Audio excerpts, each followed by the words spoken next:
Pada kesempatan pada pagi hari ini, kami akan membahas mengenai bagian lanjutan dari dividend policy, teori, dan empirical evidence. Jadi pada dasarnya, materi yang akan kita pelajari pada hari ini adalah materi lanjutan dari pertemuan sebelumnya. Pada intinya kita akan membahas mengenai bagaimana sih kebijakan dividen yang paling tepat untuk dilakukan perusahaan. Kita di sini juga akan memahami dan melihat bagaimana perbandingan antara dividen dengan capital gain dengan share repurchase atau pembelian kembali saham, dan membahas berdasarkan teori-teori, pandangan dari para ahli, dan pandangan empiris atau secara pengalaman sendiri dari perusahaan mengenai pendekatan mana yang paling tepat dan yang paling baik serta paling efisien untuk memberikan apa yang menjadi hak bagi para pemegang saham.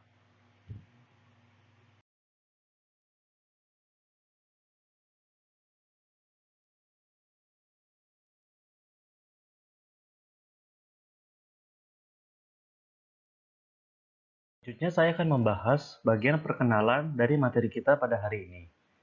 Dividen policy adalah sebuah pilihan mengenai bagaimana cara menyampaikan atau delivery nilai. Dalam dunia dengan adanya pajak, baik untuk perorangan maupun perusahaan, terdapat peningkatan kemungkinan bahwa dividen dapat mempengaruhi value atau nilai karena adanya perbedaan pengenaan pajak bagi berbagai mekanisme delivery. Contohnya, dividen versus share repurchase. Di dalam dunia tanpa pajak, agency cost dan asimetri informasi mengubah net operating cash flow perusahaan menjadi fixed cash flow untuk hutang dan residual cash flow untuk pemegang saham tidak memiliki pengaruh terhadap value atau nilai dari perusahaan itu sendiri. Serta, di dalam dunia tanpa pajak, tidak ada perbedaan antara shareholder, baik mereka menerima cash flow dalam bentuk dividen ataupun dalam bentuk capital gain. Terdapat perbedaan mendasar dalam keputusan policy dividen dan capital gain, di mana pada dasarnya capital gain adalah cara untuk menciptakan atau creating value, sedangkan dividen adalah cara untuk menyampaikan atau delivery value. Lalu, dalam pembahasan secara empiris, bagian ini menjelaskan perilaku kebijakan dividen perusahaan dari waktu ke waktu. Yang pertama, terdapat bukti bahwa perusahaan AS berkelakuan seakan mereka memiliki target dividen payout dalam pikiran dan bahwa mereka bergerak ke arah itu dengan lag. Yang kedua, melihat kemungkinan adanya clientele effect. Clientele effect ini sudah dijelaskan oleh kelompok yang mempresentasikan pada pertemuan sebelumnya. Yang ketiga, konten informasi kenaikan dividen diuji, dan ada bukti kuat yang condong ke arah validasi signaling hipotesis. Signaling ini yang akan kita bahas lebih lanjut pada pertemuan kali ini. Yang keempat, melihat hubungan antara hasil dividen dengan nilai pasar dari suatu ekuitas. Yang terakhir, pengumuman share repurchase cenderung diartikan sebagai berita baik yang tidak terduga tentang nilai perusahaan, sehingga secara tidak langsung, pengumuman atau announcement dapat memberikan citra, baik itu citra baik maupun citra buruk bagi perusahaan yang akan berpengaruh kepada nilainya dan ke pemegang sahamnya. Sekarang kita akan membahas mengenai bagaimana cara untuk menuju ke teori kebijakan dividen yang optimal. Paper dari Miller dan Modigliani yang dipublikasi tahun 1961 membuktikan adanya irrelevansi dari dividen policy di tempat yang tidak memiliki pajak atau biaya transaksi, dan di mana terdapat informasi lengkap mengenai distribusi arus kas masa depan perusahaan yang tidak menentu. Saat pajak untuk perorangan dan perusahaan mulai diperkenalkan, ada suatu teori yang mengemukakan bahwa akan lebih optimal untuk tidak membayarkan dividen sama sekali, karena adanya kerugian pajak dari pendapatan biasa dibanding dengan capital gain, di mana artinya saat kita menerima dividen, kita akan membayar pajak. Sedangkan jika kita menerima dalam bentuk capital gain, kita dapat terhindar dari bentuk pajak itu. Pandangan ini lalu dimodifikasi oleh Miller dan Scholes tahun 1978 yang menunjukkan bagaimana pendapatan dividen sebagian besar dapat dilindungi dari pajak. Teori yang akan kita pelajari kemudian akan menjelaskan benefit dan biaya dari suatu pembayaran dividen dalam sebuah usaha untuk mengarah pada teori dividen policy yang optimal. Teori pertama yang akan kita bahas adalah a theory based on taxes and investment opportunities, atau teori yang berdasarkan pajak dan peluang investasi. Mazulis dan Truman tahun 1988 membentuk model di mana keputusan investasi dan dividen berada di bawah suatu asumsi realistis yang adil dan menunjukkan bahwa biaya penangguhan dividen dapat cukup besar untuk menyebabkan perusahaan membayar cash dividen secara optimal. Model ini mengasumsikan tax system berikut ini. Yang pertama, semua perusahaan membayar presentasi tarif pajak marginal efektif yang sama. Yang kedua, terdapat perbedaan persentase pajak pribadi antar individu. Yang ketiga, pajak capital gain adalah 0. Keempat, IRS menagih pajak repurchase of equity perusahaan dengan cara yang sama seperti pembayaran dividen. Dan yang terakhir, terdapat pengecualian 80% dividen dari pajak terhadap seluruh dividen yang dibayar dari satu perusahaan ke perusahaan lainnya. Dalam teori ini, jika retained earnings tidak diinvestasikan, maka pemegang saham KI atau kesekian akan menerima pengembalian setelah pajak untuk setiap dolar yang dibayarkan sebagai dividen dengan rumus RA dikali 1 min TC dikali 1 min TDI, di mana RA adalah pengembalian sebelum pajak pada investasi tangible asset atau real asset, yaitu aset yang nyata yang dapat dilihat. Contohnya, jika pengembalian sebelum pajak yang dibutuhkan pada investasi dinyatakan pada RA sama dengan 15%, tax rate perusahaan sama dengan 50%, tax rate individu sama dengan 40%, maka individu tersebut akan menerima yang pertama, penerimaan 9% sebelum pajak terhadap investasi perusahaan, dan yang kedua, menerima dividen. Jika tax rate individu sebesar 20%, maka dibutuhkan before tax rate sebesar 12% terhadap investasi. Semakin tinggi tax bracket individu, maka lebih cenderung mereka ingin perusahaan menginvestasikan cash flow secara internal daripada membayarkan dividen. Selanjutnya kita akan melihat figur 16.1 yang terdapat di buku teori keuangan, yaitu ada dua tabel mengenai keputusan investasi dan dividen perusahaan dengan membedakan tingkat pajak perorangan. Yang A, figur pertama, itu adalah perorangan dengan golongan pajak tinggi. Dan yang B, yang kedua, adalah dengan golongan pajak rendah. Gambar ini mengilustrasikan efek dari pajak terhadap permintaan dan penawaran untuk dana investasi. Modal internal, contohnya retained earnings, dan modal eksternal, contohnya hasil dari issue baru, memiliki biaya yang berbeda bagi perusahaan. Garis WX merepresentasikan biaya modal untuk pemegang saham dalam tax bracket yang berbeda. Figur A mewakili pemegang saham dengan tingkat tax bracket tinggi, sedangkan figur B sebaliknya, tingkat tax bracket yang rendah. Dalam poin Y, adalah pemegang saham yang tidak membayarkan pajak pribadi sama sekali. Contohnya misalnya pemegang saham yang telah pensiun. Selanjutnya, dana eksternal lebih mahal bagi perusahaan karena investor tidak membayar pajak ganda, yaitu pajak bagi perusahaan dan personal terhadap dana yang digunakan untuk keperluan lain. Diasumsikan bahwa investasi alternatif memperoleh capital gain saja, maka tidak dikenakan pajak pada tingkat perorangan. Cost atau biaya dari external equity diilustrasikan oleh garis horizontal YZ. Perusahaan memiliki dua kategori dalam peluang investasi. Yang pertama adalah investasi real asset yang dianggap memiliki return yang diminis atau menurun, dinotasikan dalam garis AB. Dan yang kedua adalah investasi pada sekuritas yang dianggap memiliki return yang konstan, yang dilambangkan oleh garis BC. Untuk mencapai keputusan investasi dividen yang optimal, maka perusahaan dalam bagian A menggunakan internal funds atau pembiayaan internal untuk mengurusi semua investasi pada tangible assets dan sekuritas. Karena semua dana internnya telah digunakan, dividen tidak akan dibayarkan. Pemegang saham pada figur ini lebih prefer pembayaran dividen yang rendah atau bahkan tidak mengharapkan pembayaran dividen sama sekali. Dalam figur B, pemegang saham memiliki opportunity cost yang lebih tinggi untuk dana yang dihasilkan secara intern. Mereka akan menahan agar dana internal perusahaan tidak semuanya terpakai, sehingga masih dapat membayar dividen. Mereka cenderung prefer menerima dividen payout.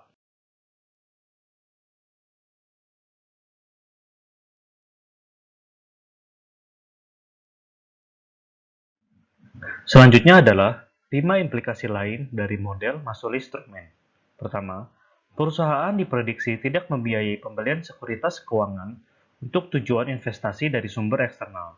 Yang kedua, perusahaan yang memiliki banyak peluang produksi menguntungkan atau high growth firms akan menggunakan seluruh dana yang berasal dari intern mereka tanpa membayar dividen. Yang ketiga, merger diprediksi terjadi antara perusahaan yang membiayai investasi profitable secara intern dan yang secara ekstern. Keempat, sementara penurunan pendapatan saat ini seharusnya tidak mengubah pengeluaran investasi perusahaan dengan pembiayaan eksternal, ada kemungkinan untuk mengurangi pengeluaran investasi perusahaan yang pada awalnya merencanakan untuk membiayai semua investasi mereka secara internal. Dan yang terakhir, ketidaksepakatan di antara pemegang saham atas kebijakan investasi yang dibiayai secara internal akan semakin besar. Ada kemungkinan semakin besar jumlah dana yang dihasilkan secara internal relatif terhadap peluang investasi perusahaan. Teori selanjutnya adalah theories based on the informativeness of dividend payout, atau teori yang didasari oleh informativeness dari dividend payout. Ross pada tahun 1977 mengusulkan pada pernyataan Miller dan Modigliani asumsi bahwa pasar mengetahui tingkatan arus return dan mematok arus ini untuk menetapkan nilai pada perusahaan. Apa yang dihargai di pasar menjadi arus pengembalian yang diharapkan pada perusahaan, atau dalam kata lain, apa yang sedang menjadi tren di pasar. Dalam perspektif ini meningkatkan kemungkinan bahwa perubahan pada struktur modal ataupun pembayaran dividen dapat mengubah persepsi pasar. Dalam terminologi Miller dan Modigliani, perubahan di struktur keuangan atau pembayaran dividen di perusahaan mengubah tingkat risiko yang dirasakannya, meskipun kelas risiko aktualnya tetap tidak berubah. Ross membuktikan bahwa peningkatan dari penggunaan hutang dapat mewakili sinyal yang jelas kepada pasar bahwa prospek perusahaan telah meningkat. Di sini kita akan mengenal istilah signaling, yaitu sebuah signal ataupun kode yang dilakukan oleh perusahaan dengan melakukan tindakan tertentu yang dilakukan di dalam pasar agar bertujuan memberikan sinyal yang baik walaupun tanpa diberitahu secara langsung kepada para pemegang sahamnya dan para calon potensial untuk investornya. Signaling konsep mudah diterapkan untuk dividend policy maupun struktur keuangan. Terdapat kemungkinan benefit dari dividen yang memiliki signal yang valuable atau bernilai. Benefit ini pada istilahnya dapat membalanskan cost dari membayar dividen untuk membangun dividen policy yang optimal. Perusahaan yang meningkatkan dividen payout sedang melakukan signaling bahwa mereka memiliki expected future cash flow yang besar untuk membantu memenuhi kewajiban hutang dan dividen tanpa meningkatkan kemungkinan untuk pilot atau bangkrut. Maka, dapat diharapkan bahwa value dari perusahaan akan meningkat karena dividen dianggap sebagai signal bahwa perusahaan memiliki future cash flow yang lebih tinggi dan lebih baik. Selanjutnya ada pandangan dari ahli-ahli lain terhadap teori ini. Yang pertama, Bhattacharya tahun 1979 menjelaskan mengapa perusahaan membayar dividen walaupun terdapat kerugian atas pajak. Jika investor percaya bahwa perusahaan membayar dividen yang lebih besar, maka peningkatan dividen yang terduga akan menjadi sinyal yang menguntungkan bagi perusahaan. Miller dan Rock tahun 1985 berpendapat mengkombinasi dividen dan pembiayaan eksternal untuk menunjukkan bahwa mereka hanyalah dua sisi dari suatu bagian yang sama, dianalogikan seperti uang koin. Yang selanjutnya, Haakanson tahun 1982 berpendapat, dalam informatif signaling, selain harus informatif, setidaknya satu dari tiga kondisi yang tepat harus terpenuhi. Yang pertama, ada penaksiran berbeda terhadap pembayaran dividen. Yang kedua, ada perbedaan sikap mengenai bagaimana mereka akan mengalokasi beban konsumsi dari waktu ke waktu. Yang ketiga, pasar keuangan harus tidak lengkap. Dalam artikel original dari Miller dan Modigliani yang dipublikasi tahun 1961, setiap perusahaan yang menjadi subjek atas kendala penggunaan dana dan sumber daya dirumuskan dalam EBIT ditambah MP ditambah delta B dikurang I ditambah dividen, di mana EBIT adalah pendapatan sebelum bunga dan pajak, MP adalah hasil penerbitan ekuitas eksternal, di mana M adalah jumlah saham baru dan P adalah harga saham, delta B adalah hasil atas hutang baru, I adalah investasi atau penggunaan dana, dan div adalah dividen. Tanpa asimetri informasi, hal ini adalah proposisi atau pernyataan dari Miller dan Modigliani bahwa dividen tidak relevan. Perhitungan itu mengacu pada keputusan investasi yang akan dilakukan perusahaan. Dalam mencapai kebijakan dividen policy yang optimal, peningkatan tidak terduga dalam dividen akan meningkatkan kekayaan para pemegang saham, dan penerbitan ekuitas atau hutang baru akan diinterpretasikan sebagai berita buruk mengenai prospek perusahaan. Pendekatan signaling dari Miller-Robb menunjukkan efek dari pengumuman terjadi secara alami sebagai akibat dari metode valuasi dasar. Di sini disebut penerbitan ekuitas atau hutang baru akan diinterpretasikan sebagai berita buruk mengenai proses prospek perusahaan. Ini adalah apa yang disebut dengan signaling. Signaling dapat berdampak baik ataupun buruk bagi perusahaan dan para pemegang sahamnya. Brennan and Tucker tahun 1990 mencatat, kendati adanya keunggulan sisi pajak untuk mendeliver uang melalui share repurchase, perusahaan menunjukkan adanya penurunan antusiasme untuk membayar dividen. Memberi sinyal kepada pasar mengenai prospek masa depan perusahaan dapat dipenuhi dengan mekanisme delivery. Maka itu, efek dari signaling tidak menjadi faktor pemutusan untuk memilih share repurchase ataupun dividen. Teori selanjutnya adalah agency cost, external financing, dan optimal dividend payout yang dikemukakan oleh Rozev. Rozev pada tahun 1982 menyatakan dividen policy yang optimal dapat terjadi meskipun dengan adanya pajak. Dapat dimengerti bahwa perusahaan akan lebih cenderung memilih untuk membayar transaksi yang terasosiasi dengan pembiayaan eksternal.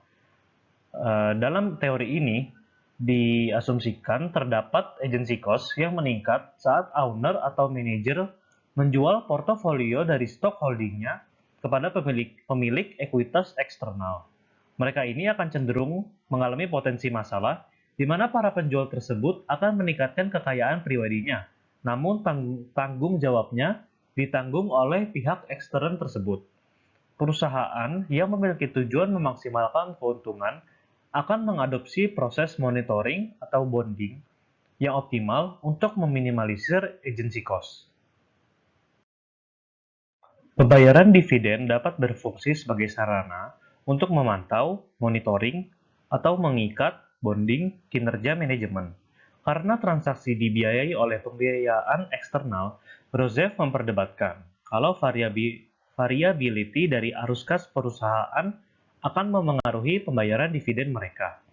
Pembayaran dividen dapat dilakukan dengan maksud untuk melakukan monitoring ataupun bonding tadi.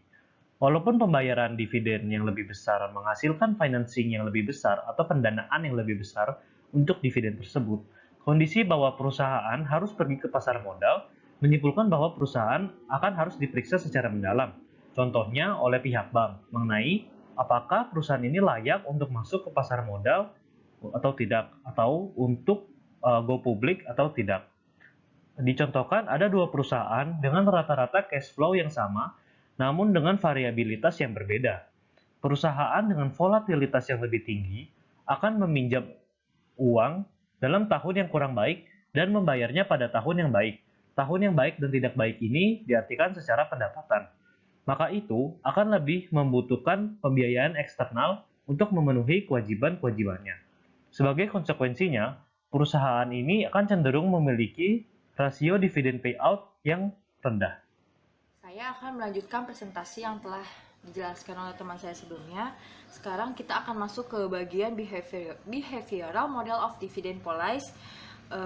Sebelumnya perkenalkan, nama saya Vivi Aryani dengan NIM 2017 50595. Jadi di dalam materi ini ada sebuah penelitian yang dilakukan oleh Liner pada tahun 1956. Menurut Liner ini, dividen merupakan fungsi dari profitabilitas dan dividen tahun sebelumnya. Model Liner ini lebih merujuk kepada perilaku perusahaan agar membagikan dividen secara stabil. Dari komponen model Liner inilah, maka variabel profitabilitas dan dividen tahun sebelumnya akan diangkat dalam penelitian dan diteliti bagaimana pengaruhnya terhadap kebijakan dividen yang ada di Indonesia. Nah, Liner ini juga melakukan sebanyak 28 wawancara ke manajer perusahaan untuk mengetahui kebijakan dividen yang dilaksanakan perusahaan selama 7 tahun terakhir. Selain itu, Liner juga membangun model yang menjelaskan tentang pendekatan perubahan perilaku dividen. Dari penelitiannya disimpulkan bahwa laba merupakan indikator atau faktor terpenting dalam perubahan dividen. Jadi di slide ini terdapat sebuah persamaan. Ini juga persamaan yang telah dikemukakan oleh Liner, di mana Liner itu melalui persamaan ini menyarankan bahwa perilaku dividen perusahaan dapat dijelaskan. Nah, terus juga dari persamaan ini Liner mengemukakan bahwa model ini menjelaskan 85% dari perubahan dividen untuk sampel perusahaannya. Nah, model Liner tadi dikembangkan kembali oleh penelitian yang dilakukan oleh Fama dan Mabel pada tahun 1968 yang menyelidiki banyak model berbeda untuk menjelaskan perilaku dividen mereka. Mereka ini menggunakan sampel 201 perusahaan dengan mengambil data selama 17 tahun, yaitu 1947 sampai 1964. Kemudian menguji setiap model penjelasan dengan menggunakan yang pertama, untuk menjelaskan kebijakan dividen untuk sampel kesepakatan dari 191 perusahaan. Yang kedua, memprediksi pembayaran dividen 1 tahun. Nah, Fama dan Mabel ini menggunakan metode kuadrat terkecil data time series dari perusahaan yang dipilih. Terus dia juga dengan mengadopsi model Liner tadi, dia itu dapat menyimpulkan bahwa laba bersih menjelaskan perubahan dividen lebih baik daripada arus kas.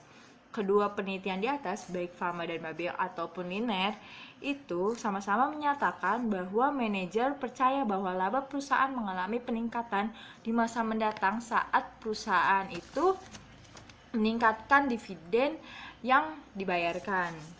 Dan kemudian juga ada Brave, Graham, Harvey, dan McKinley tahun 2003 melakukan survei sebanyak 384 bendaharawan untuk menentukan faktor-faktor yang mendorong kebijakan dividen. Mereka menemukan bahwa dalam keadaan normal dan kondusif, lebih dari biasanya manajer memiliki keinginan kuat untuk tidak memotong dividen. Nah, akibatnya, untuk perusahaan yang membayar dividen, mereka cenderung diperhalus dari tahun ke tahun dan dikaitkan dengan perubahan jangka panjang yang berkelanjutan dalam profitabilitas. Mereka juga menemukan bahwa manajer enggan untuk meningkatkan dividen bersamaan dengan peningkatan pendapatan karena mereka tidak lagi memiliki rasio pembayaran target dan lebih cenderung menggunakan pembelian kembali sebagai alternatif. Manajer memandang keputusan pembelian kembali sebagai lebih fleksibel dan cenderung untuk dibeli kembali pendapatan sementara setelah investasi dan kebutuhan likuiditas terpenuhi, dan ketika investasi yang baik itu sulit ditemukan. Setiap perusahaan cenderung untuk menarik bagi dirinya sendiri atau yang kita bisa bilang klien yang terdiri dari mereka yang lebih suka rasio pembayaran tertentu. Tetapi satu pelanggan akan sama baiknya dengan yang lain dalam hal penilaian akan menyeratkan bagi perusahaan. Efek klien adalah penjelasan yang mungkin untuk keengganan manajemen untuk mengubah rasio pembayaran yang ditetapkan karena perubahan tersebut dapat menyebabkan pemegang saham ini mengeluarkan biaya transaksi yang tidak diinginkan. Jadi sekarang kita masuk ke clientele effect and exchange effect. Jadi Di sini juga ada penelitian yang dilakukan oleh Elton dan Gruber pada tahun 1970. Dia berusaha untuk mengukur efek pelanggan dengan mengamati penurunan harga rata-rata ketika sebuah saham terjadi dividen. Jadi kita akan menerima harga yang disimbolkan P dan membayar tingkat capital gain yang disimbolkan T. Jadi ini persamaan. Jadi yang 16.28 ini dikembangkan menjadi 16.29. Nah, dari persamaan tadi dapat disimpulkan bahwa semakin rendah dividen menghasilkan, semakin kecil persentase dari total pengembalian yang diharapkan pemegang saham untuk menerima dalam bentuk dividen, dan semakin besar persentase yang ia harapkan untuk diterima dalam bentuk capital gain. Nah, terus di sini juga ada yang menjelaskan bahwa oleh karena itu, investor yang memiliki saham dengan hasil dividen tinggi harus dalam kurung pajak yang relatif rendah dibandingkan dengan pemegang saham yang memiliki saham dengan dividen rendah. Jadi sekarang kita ngelihat ada tabel 16.3. Ini merupakan tabel dividen yield statistic rank by decline atau tingkatan dividen Spearman rank.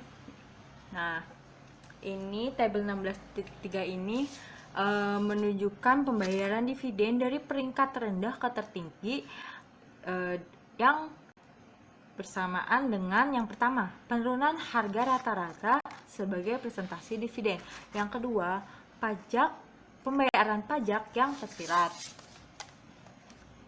Selanjutnya ada persamaan yang dilakukan oleh penelitian Elton dan Gruber.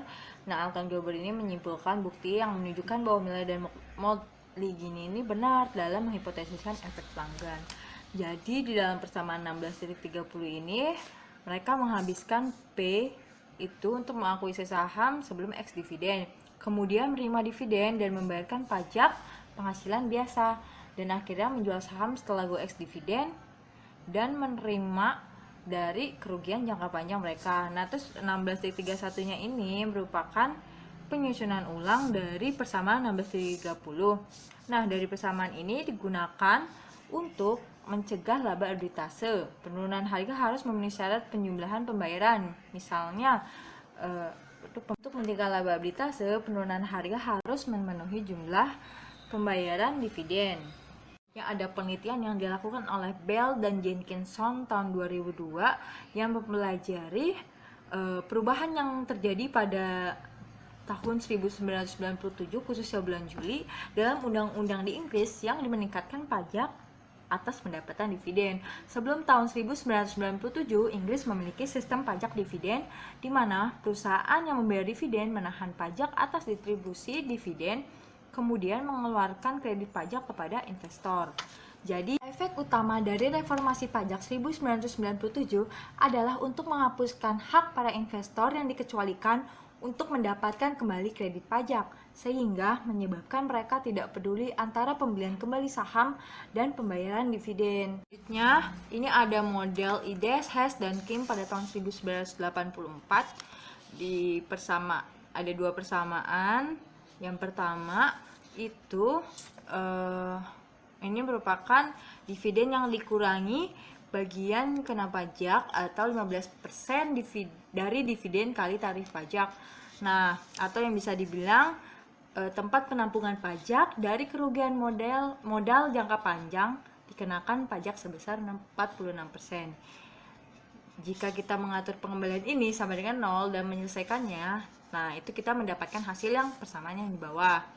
Nah, dengan demikian harga saham bisa turun sebanyak $4 dikali 1.724, yaitu sebanyak $6,90. Dalam contoh, kita sebelum korporasi tidak akan untung. Pengembalian abnormal tidak terikat secara unik dengan hari sebelumnya. Belum ada penjelasan yang baik untuk hasil ini yang diusulkan.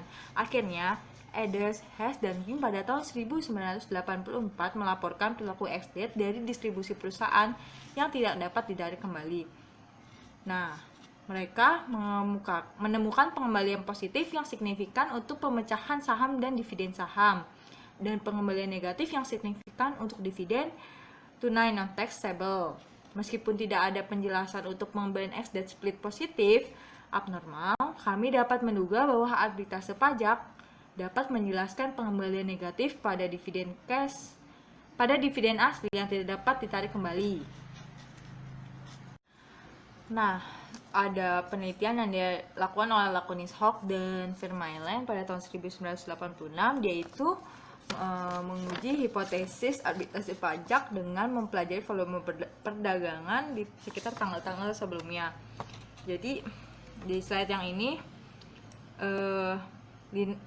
Laconis Hawk dan Vermeulen juga berpendapat bahwa saham dengan hasil dividen rendah akan disukai oleh investor dengan pendapatan atau oleh investor baru, oleh investor yang tarif pajak kenaikan modalnya biasa dan modal berbeda, dan oleh investor yang portofolionya memiliki risiko sistematis tinggi. Nah, jadi ini ada model persamaannya. Menurut Laconis Hawk dan Vermeulen tahun 1986. Selanjutnya kita akan membahas mengenai debt rental effects. Jadi, pada teori ini, investor dapat memilih untuk meminjam dengan tanggungan pribadinya atau berinvestasi di perusahaan dengan menggunakan tax shelter milik perusahaan pada hutang. Terdapat potensi munculnya clientele effect atas hutang, di mana hutang pribadi akan lebih dipilih daripada hutang perusahaan oleh individu yang memiliki tax bracket pribadi dengan margin yang tinggi, dan investor dengan pendapatan rendah akan lebih prefer untuk berinvestasi di perusahaan dengan high leverage. Harris, Rundfeld, dan Cooley pada tahun 1981 mempelajari tax rate yang disyaratkan oleh investor dengan menggunakan prosedur Elton-Gruber yang telah dijelaskan pada bagian sebelumnya. Mereka menemukan bahwa tarif pajak tersirat memiliki korelasi negatif dengan leverage keuangan perusahaan, sehingga memberikan dukungan lebih lanjut untuk leverage hipotesis klientel. Selain itu, juga ada studi lain yang didasarkan oleh tax klientel yang bertujuan untuk menjawab dua kebingungan. Yang pertama, kecenderungan perusahaan untuk membayar dividen bahkan dalam keadaan pajak yang tampaknya mendukung pembelian kembali, karena mereka dikenakan pajak lebih sedikit. Dan kebingungan yang kedua adalah kecenderungan perusahaan dalam melancarkan pembayaran dividen. Dalam studi ini, klientel dicirikan sebagai institusi yang tidak dikenakan pajak dan individu yang dikenakan pajak. Manajer diasumsikan lebih mengetahui tentang masa depan perusahaan, dan perusahaan diasumsikan memiliki kemampuan lebih untuk menemukan informasi dibanding karyawan. Maka itu, dividen menarik perusahaan sebagai klientel yang membuat semakin mungkin bahwa informasi yang sebenarnya akan diungkapkan dalam equilibrium atau persamaan lain yang terpisah. Selanjutnya adalah Dividend Announcement Date Effects, the Signaling Hypothesis. Jadi, di bagian ini kita akan mempelajari apa sih efek dari hari saat pengumuman dividen dan kaitannya dengan teori signaling. Pengumuman dari dividen akan menyampaikan informasi tentang prospek masa depan perusahaan jika dividen tersebut memiliki komponen yang tidak terduga, atau mungkin yang lebih umum kita dengar dengan istilah element of surprise. Maka itu, tingkat abnormal return pada tanggal announcement adalah sebuah tes dari informasi signaling dividen.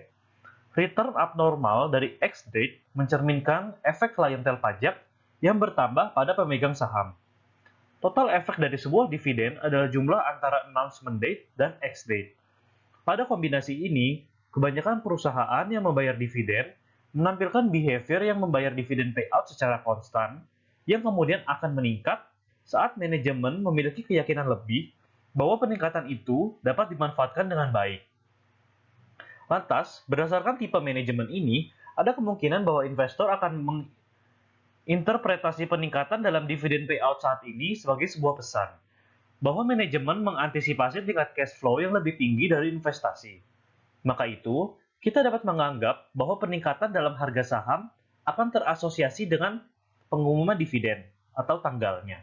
Jika perubahan dividen berdampak pada nilai saham, maka perlu disampaikan informasi tentang arus kas masa depan. Tapi itu saja tidak cukup. Informasi yang sama dapat diberikan kepada investor melalui sumber lain. Oleh karena itu, menjadi pertanyaan empiris atau berdasarkan pengalaman, apakah pengumuman perubahan dividen benar-benar mempengaruhi nilai saham? Karena banyaknya teori yang berbeda untuk menjawab pertanyaan ini, maka hal ini kembali lagi kepada pengalaman perusahaan atau secara empiris mengenai cara mana yang paling tepat untuk menyampaikan perubahan dividen. Selanjutnya adalah pandangan beberapa ahli lain. Pertama, Fama, Fisher, Jensen, dan Roll tahun 1969 berpendapat saat splash dilakukan bersamaan dengan pengumuman dividen, maka terdapat kemungkinan perubahan harga saham. Watts pada tahun 1973 berpendapat konten informasi tidak memiliki signifikansi ekonomi karena tidak akan memungkinkan trader dengan akses monopolistik terhadap informasi untuk menerima return abnormal setelah transaction cost.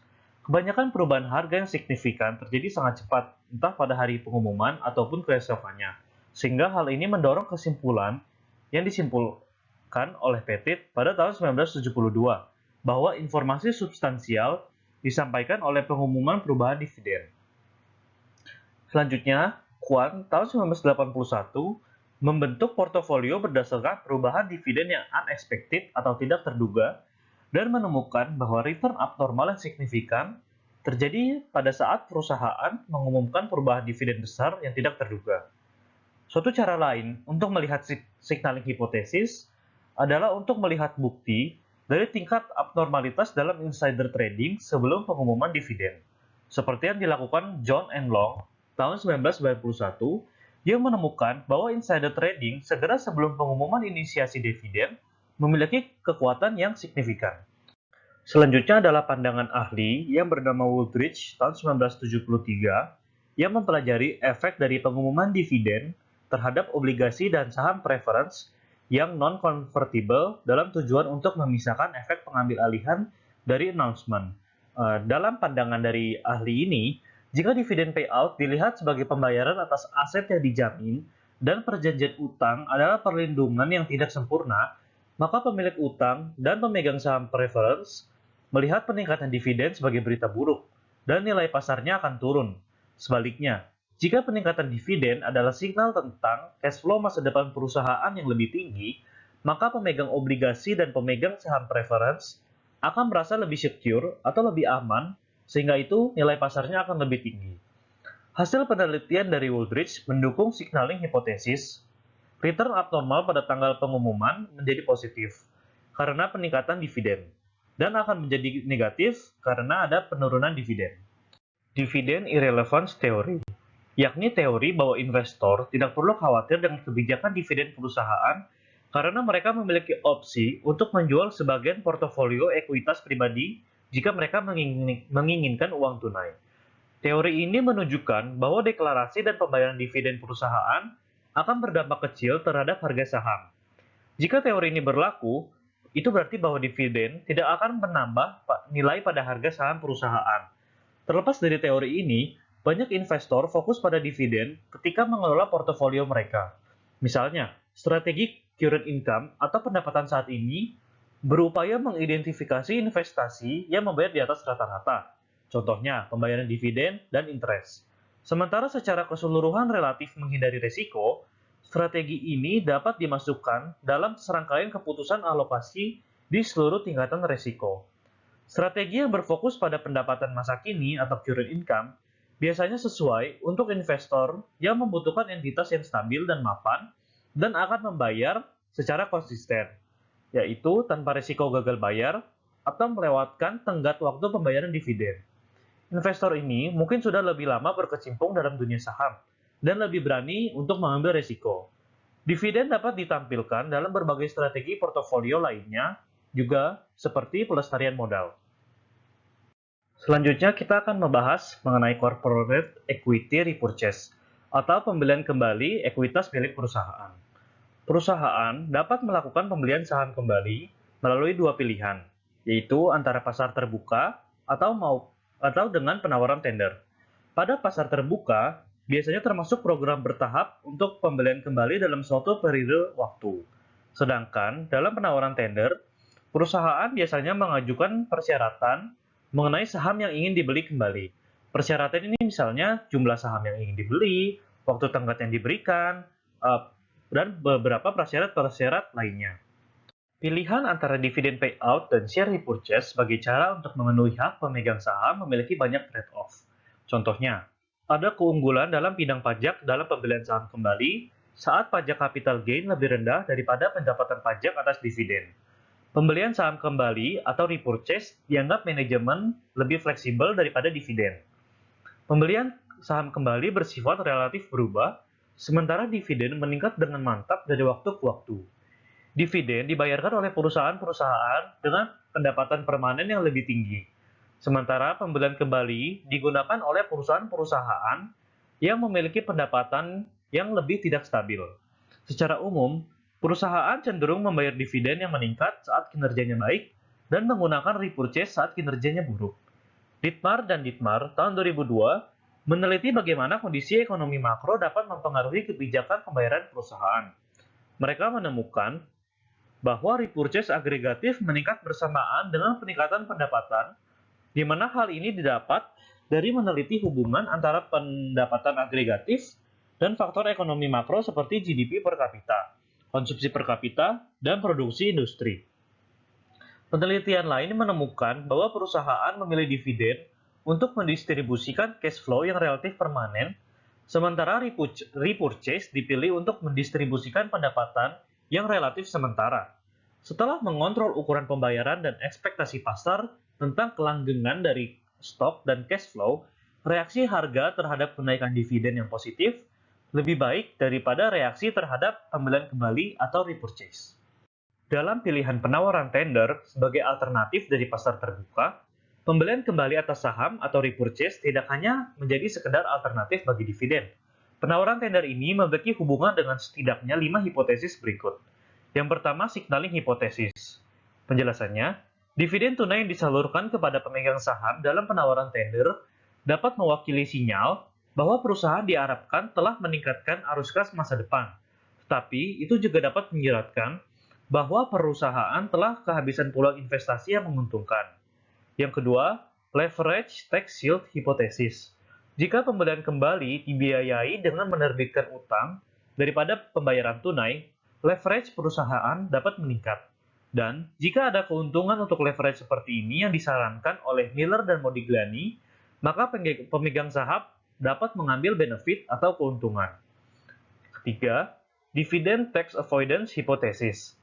Tender untuk pembelian kembali saham akan dikenakan pajak sebagai capital gain daripada dividen jika penukaran secara substansial tidak proporsional sejauh pemegang saham individu harus menjual lebih dari 20% kepemilikan mereka di dalam tender. Kondisi ini jarang dilanggar. Karena itu, ada kemungkinan terdapat insentif pajak untuk repurchase sebagai lawan atau kontra dari dividen biasa.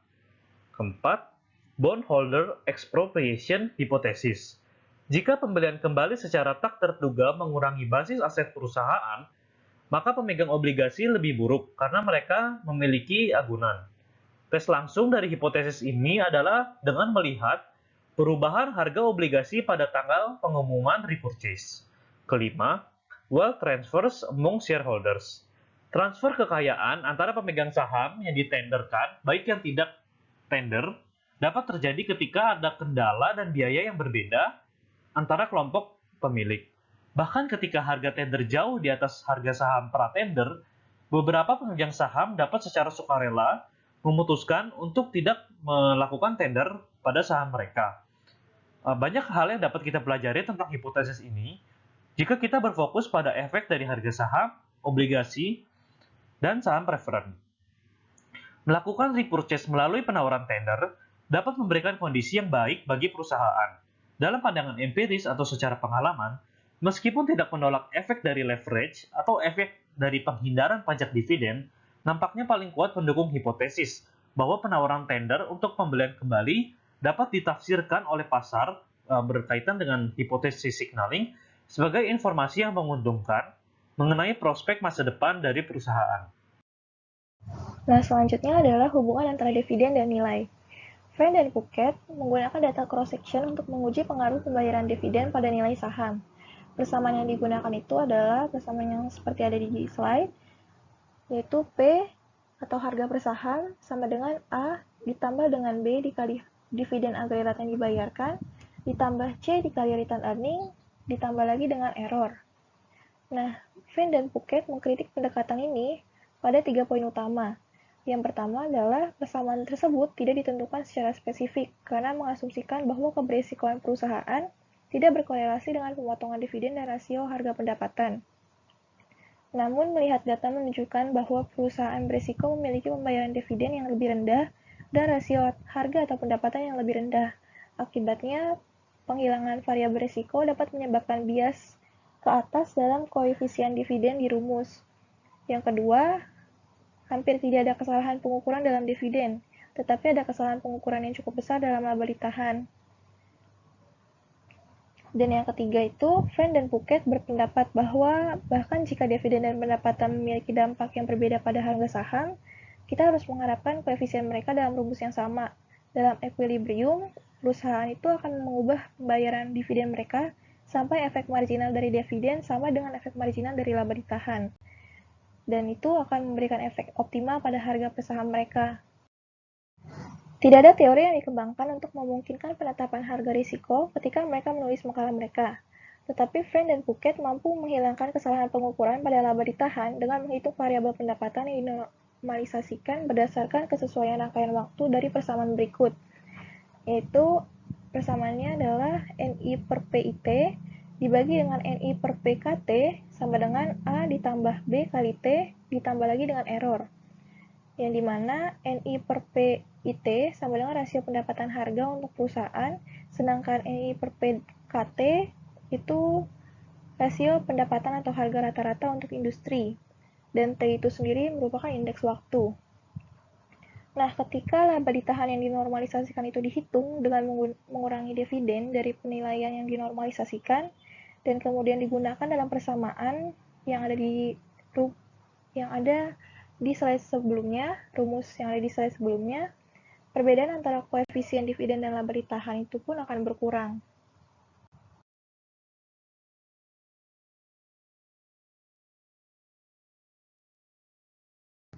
Sebuah studi yang dilakukan oleh Black dan Scholes menggunakan teori penetapan harga aset modal untuk mengendalikan resiko, dan mereka memberikan kesimpulan yang cukup kuat dengan mengatakan bahwa tidak mungkin untuk menunjukkan menggunakan metode empiris terbaik bahwa pengembalian yang diharapkan pada saham biasa dengan hasil tinggi berbeda dari pengembalian yang diharapkan atas saham biasa dengan hasil rendah baik sebelum atau setelah pajak.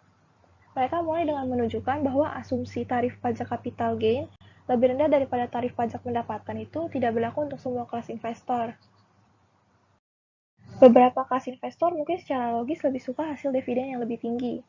Contohnya seperti perusahaan, karena mereka biasanya membayar pajak yang lebih tinggi pada keuntungan modal yang direalisasikan daripada pendapatan dividen, karena 80% pengecualian dividen. Terus ada juga seperti dana perwakilan tertentu di mana salah satu penerima manfaat menerima pendapatan dividen dan yang lainnya menerima modal keuntungan.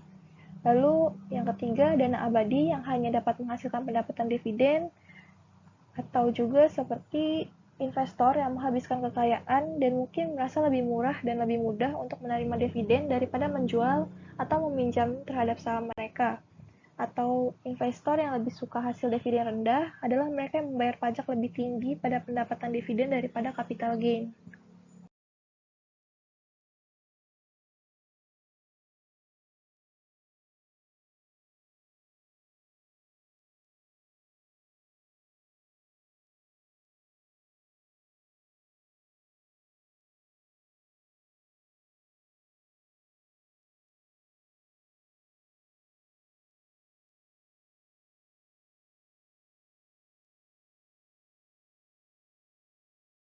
Lalu menggunakan data tahunan, Black dan Scholes menguji hipotesa ini dengan menambahkan istilah pembayaran dividen ke versi empiris CAPM. Nah, di slide ini ada tabel yang menunjukkan hasil perhitungan yang dilakukan oleh Black dan Scholes menggunakan rumus yang ada di slide sebelumnya.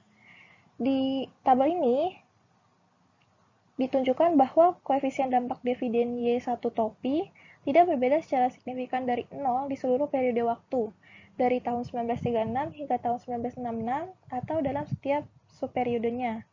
Ini mengartikan bahwa pengembalian yang diharapkan pada sekuritas dengan imbal hasil tinggi tidak berbeda secara signifikan dari pengembalian yang diharapkan pada sekuritas dengan imbal hasil rendah, dan hal-hal lain dianggap sama. Tapi penelitian ini dianggap tidak efisien karena mereka mengelompokkan saham ke dalam portofolio daripada menggunakan pengembalian saham individu, dan mungkin karena mereka menggunakan data tahunan. Lalu Lichtenberger dan Ramaswamy juga menguji hubungan antara dividen dengan pengembalian sekuritas. Mereka menggunakan model Brennan 1970 atau persamaan 16.15 di buku cetak dengan data bulanan untuk sekuritas individu, sehingga menghasilkan rumus seperti di slide ini. Lichtenberger dan Ramaswamy juga menyimpulkan bahwa pengembalian risiko yang disesuaikan lebih tinggi untuk sekuritas dengan hasil dividen yang lebih tinggi. Implikasinya adalah bahwa dividen tidak diinginkan. Oleh karena itu, pengembalian yang lebih tinggi diperlukan untuk memberi kompensasi kepada investor agar mereka memiliki saham dengan hasil dividen yang tinggi juga. Ada setidaknya 3 masalah serius dengan pengujian untuk efek dividen yang diprediksi oleh persamaan di slide sebelumnya. Yang pertama adalah bahwa investor menggunakan pengumuman dividen untuk memperkirakan return yang diharapkan, tetapi ada efek informasi. Yang kedua adalah bahwa langkah-langkah risiko sistematis mengalami banyak kesalahan. Dan yang ketiga adalah bahwa pengembalian sekuritas individu, bukan pengembalian portofolio, diperlukan untuk mendapatkan hasil yang kuat secara statistik. Lichtenberger dan Ramaswamy sebagian besar memecahkan masalah kedua dan ketiga, tetapi telah dikritik oleh Miller dan Scales untuk penanganan mereka tentang efek informasi dari pengumuman dividen. Nah, untuk menghindari efek ini, Lichtenberger dan Ramaswamy menghitung hasil dividen dengan dua cara. Yang pertama, jika perusahaan mengumumkan dividen sebelum bulan T dan melakukan ex-dividen pada bulan T, maka hasil dividen dihitung menggunakan dividen aktual yang dibayarkan dalam bulan T itu, dibagi dengan harga saham pada akhir bulan. Yang kedua, jika suatu perusahaan menyatakan dan melakukan ex-dividen pada bulan T, maka imbal hasil dihitung menggunakan dividen reguler terakhir sejauh 1 tahun. Nah, tabel ini menunjukkan hasil regresi yang dijalankan oleh Miller dan Scholes menggunakan persamaan Lichtenberger dan Ramaswamy yang dibahas di 3 slide sebelum ini. Regresi ini menggunakan dividen aktual dalam bulan T dan menunjukkan bahwa variabel dividen memiliki koefisien 0,317. Dan ketika ukuran Lichtenberger-Ramaswamy dari hasil dividen yang disebut dengan tingkat hasil revisi diduplikasi oleh Miller dan Scholes, koefisien dividen turun dari 0,317 ke 0,179 dan juga turun secara signifikan. Regresi ketiga pada tabel ini mengoreksi bias yang tidak dimaksudkan dalam dua regresi sebelumnya, yaitu bahwa beberapa perusahaan diharapkan untuk membayar dividen dalam bulan T, tetapi untuk beberapa alasan Dewan Direksi menunda dividen. Pendekatan lainnya ditujukan dalam regresi keempat pada tabel ini, yaitu untuk turun dari perusahaan sampel kecuali mereka yang keduanya membayar dividen pada bulan T dan mengumumkannya terlebih dahulu. Setelah itu, Lichtenberger dan Ramaswamy menanggapi kritik Miller-Scholes dengan menjalankan kembali regresi mereka, dan hasilnya ditunjukkan di slide ini. Hasil dari level revised monthly dividend yield mereka itu menunjukkan memberikan koefisien tertinggi, dan itu sedikit lebih tinggi dari perkiraan Miller-Scholes. Lalu juga model predicted dividend yield mereka menghindari kritik Miller-Scholes dan terus memberikan estimasi signifikan secara statistik dari efek dividen. Dengan demikian, pada titik waktu ini menunjukkan pada kesimpulan bahwa pemegang saham menyatakan ketidaksenangan mereka dengan pembayaran dividen perusahaan dengan mensyaratkan pengembalian disesuaikan dengan risiko yang lebih tinggi, yaitu dengan membayar harga yang lebih rendah untuk saham yang memiliki hasil dividen yang lebih tinggi. Sebuah studi yang lebih baru oleh Naranjo, Nimalendra, dan Ryan Gere meneliti pengembalian cross-section sebagai fungsi dari faktor-faktor fama Prancis dan hasil dividen seperti yang ditunjukkan dalam model empiris yang diberikan dan ditunjukkan di slide ini. Menggunakan data dari Juli 1963 hingga Desember 1994, yang dimana ada 378 bulan, mereka menemukan bahwa perusahaan-perusahaan dengan hasil dividen yang lebih tinggi memiliki pengembalian yang lebih tinggi juga, dan hasilnya secara statistik signifikan. Studi Defren dan Puckett, Black dan Scholes, dan juga Miller dan Scholes cenderung mendukung kesimpulan bahwa nilai perusahaan tidak tergantung pada hasil dividen. Sedangkan studi Lisenberger dan Ramaswamy dan Naranjo, Nimalendran dan Ryan Gerd mendukung kesimpulan bahwa dividen tidak diinginkan. Dan studi selanjutnya yang akan dibahas menyimpulkan bahwa dividen diinginkan untuk pemegang saham, yang dimana mereka akan membutuhkan tingkat pengembalian yang lebih rendah pada saham yang membayar dividen yang tinggi. Long memberikan analisis rinci tentang dua kelas saham yang dikeluarkan oleh Citizen Utilities Company pada tahun 1956. Mereka hampir identik dalam semua hal kecuali pembayaran dividennya. Saham seri A hanya membayar dividen saham yang tidak dikenakan pajak sebagai pendapatan biasa, karena peraturan layanan pendapatan internal khusus yang diberikan kepada Citizen Utilities. Sedangkan saham seri B hanya membayar dividen tunai. Lalu saham seri A dapat dikonversi secara bebas menjadi saham seri B berdasarkan one-for-one basis kapan saja. Namun yang terjadi adalah sebaliknya, saham seri B tidak dapat dikonversi ke saham seri A. Secara historis, para direktur Citizen Utilities setelah setiap tahun menyatakan dividen saham itu dengan tingkat kepastian yang tinggi, yaitu 8 hingga 10% lebih besar dari dividen tunai seri B yang dibayarkan setiap triwulan. Nah, gambar di slide ini menunjukkan logaritma natural dari rasio harga saham seri A ke seri B setiap bulan antara tahun 1956 sampai 1977. Bisa dilihat dari gambar ini bahwa harga saham seri A atau PA tidak pernah turun secara signifikan di bawah harga saham seri B atau PB. Jikapun iya, maka pemegang saham seri A bisa langsung mengambil untung dengan mengkonversi ke seri B. Di gambar ini juga ditunjukkan rasio dividen saham seri A ke dividen tunai seri B yang diilustrasikan dengan menggunakan lingkaran.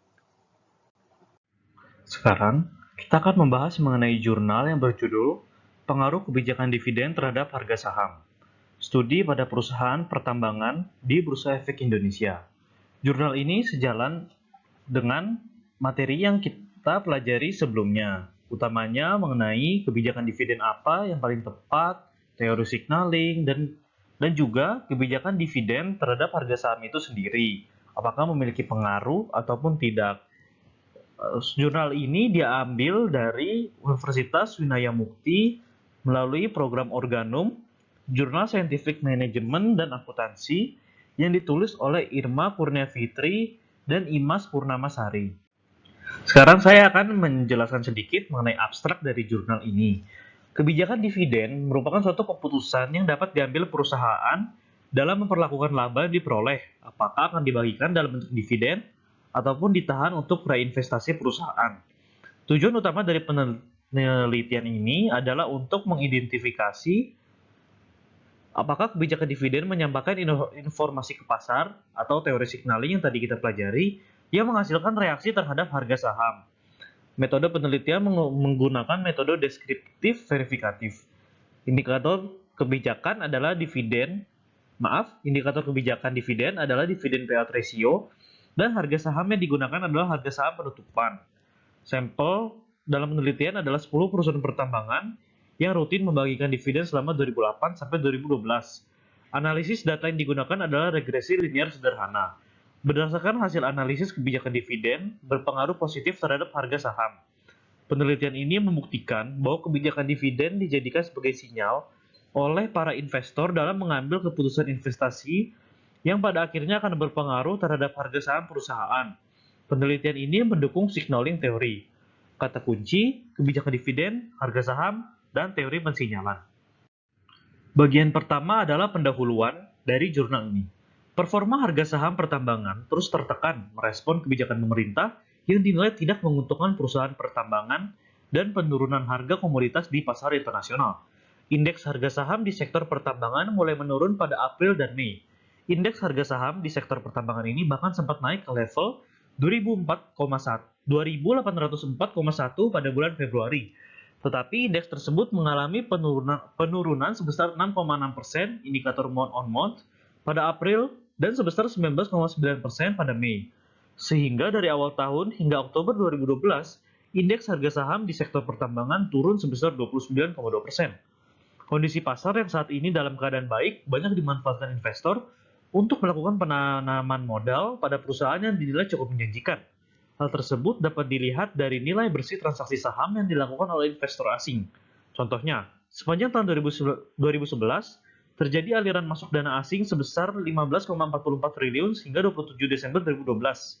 Dana asing tersebut berhasil menaikkan harga saham dari 7 sektor industri. Nah, namun tidak termasuk pada dua sektor industri, yaitu yang kita pelajari pada jurnal kali ini, yaitu mining atau pertambangan dan agrikultur. Adapun kondisi ini akan dijelaskan di gambar selanjutnya. Berdasarkan gambar 1 yang di sebelah atas, harga saham dari seluruh perusahaan terdaftar di Bursa Efek Indonesia diklasifikasikan menjadi 9 sektor industri. Nah, industri cenderung mengalami peningkatan mulai dari tahun 2008 hingga 2012, kecuali agriculture dan mining yang mengalami penurunan di tahun-tahun terakhir. Perusahaan pertambangan merupakan perusahaan yang mengalami peningkatan harga saham paling tinggi, sekaligus mengalami penurunan yang sangat rendah. Terdapat 10 perusahaan pertambangan yang terdaftar di Bursa Efek Indonesia yang secara rutin mempublikasikan laporan keuangan harga saham pada pertambangan periode yang dapat dilihat di gambar selanjutnya. Menanggapi dari gambar kedua, harga saham pertambangan yang cenderung menurun di beberapa tahun terakhir, jika terus dibiarkan akan mengganggu pertumbuhan perusahaan di masa mendatang. Investor cenderung tidak melirik perusahaan dengan saham yang rendah, karena saham yang rendah menandakan bahwa kondisi dan kinerja perusahaan sedang kurang optimal. Semakin tinggi harga saham, semakin tinggi pula nilai perusahaan. Van Horn, James C., dan John M. tahun 2005 menyatakan harga saham dapat dipengaruhi oleh dividen karena kebijakan dividen memberikan informasi mengenai profitabilitas perusahaan. Perusahaan harus berupaya untuk memutuskan kebijakan dividen yang optimal guna mensejahterakan pemegang saham dan memajukan perusahaan. Brigham dan Houston tahun 2010 berpendapat bahwa kebijakan dividen yang optimal pada suatu perusahaan adalah kebijakan yang menciptakan keseimbangan antara dividen saat ini dan pertumbuhan perusahaan di masa yang akan datang. Kebijakan dividen merupakan keputusan perusahaan yang berkaitan dengan proporsi penggunaan laba yang dibagikan kepada pemegang saham dalam bentuk dividen atau laba ditahan untuk membiayai investasi di masa mendatang. Besaran dividen yang dibagikan kepada pemegang saham secara stabil atau meningkat akan meningkatkan kepercayaan investor, karena hal tersebut secara tidak langsung memberi informasi kepada para investor bahwa kemampuan perusahaan dalam menghasilkan laba semakin meningkat. Penentuan proporsi laba yang dibagikan dalam bentuk dividen disebut dengan dividen payout ratio atau disingkat DPR. Semakin besar porsi dividen yang dibagikan, maka semakin besar pula tingkat DPR.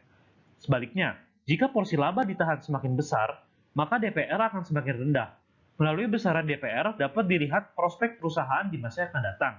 Adapun gambaran dividen perusahaan pertambangan tahun 2008 sampai 2012 akan dijelaskan di gambar 3 selanjutnya.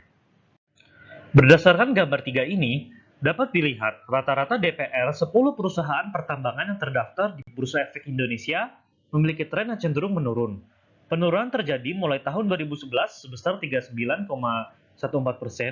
hingga tahun 2012 mencapai 35,63%. Menurunnya DPR pertambangan ini diikuti pula dengan penurunan harga saham. Naiknya DPR perusahaan pertambangan juga diikuti dengan naiknya harga saham pertambangan.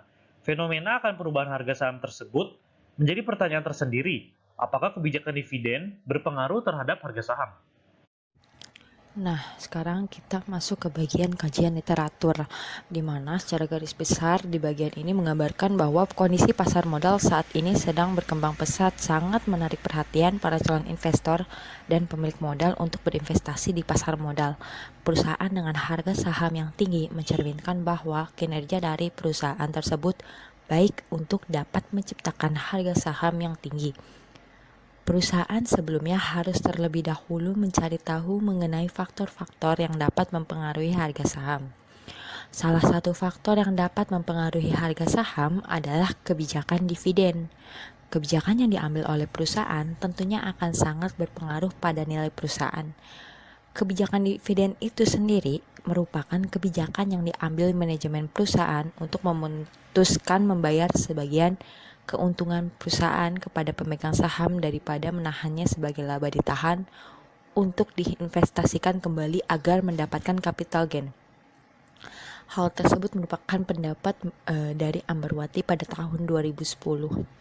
Sedangkan menurut Wachowicz JR tahun 2005 berpendapat bahwa dividen digunakan para investor sebagai prediktor kinerja perusahaan di masa yang akan datang.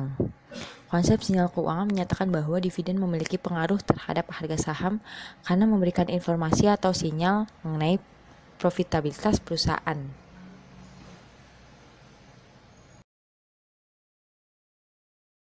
Nah, berdasarkan penjelasan dan juga uraian yang ada di dalam artikel, maka kesimpulan dari penelitian tersebut adalah kebijakan dividen terbukti berpengaruh positif dan signifikan terhadap harga saham. Hasil penelitian ini juga mendukung pandangan kerelevanan dividen dan juga menolak pandangan ketidakrelevanan dividen. Hasil penelitian ini sesuai dengan teori signal bahwa dengan adanya kebijakan dividen memberikan sinyal baik terhadap investor.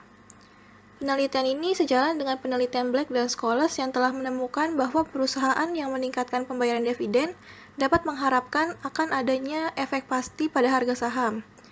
Harga saham pun berubah sebagai tanggapan atas perubahan dividen karena pasar mungkin percaya bahwa perubahan menunjukkan sesuatu tentang kemungkinan penghasilan masa depan.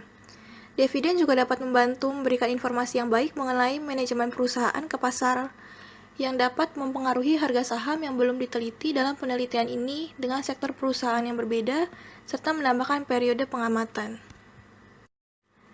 Sekian presentasi dari kami mengenai chapter 16. Mohon maaf jika ada salah dalam perkataan maupun kata-kata. Silahkan mengajukan pertanyaan jika ada yang ingin ditanyakan. Terima kasih atas perhatiannya.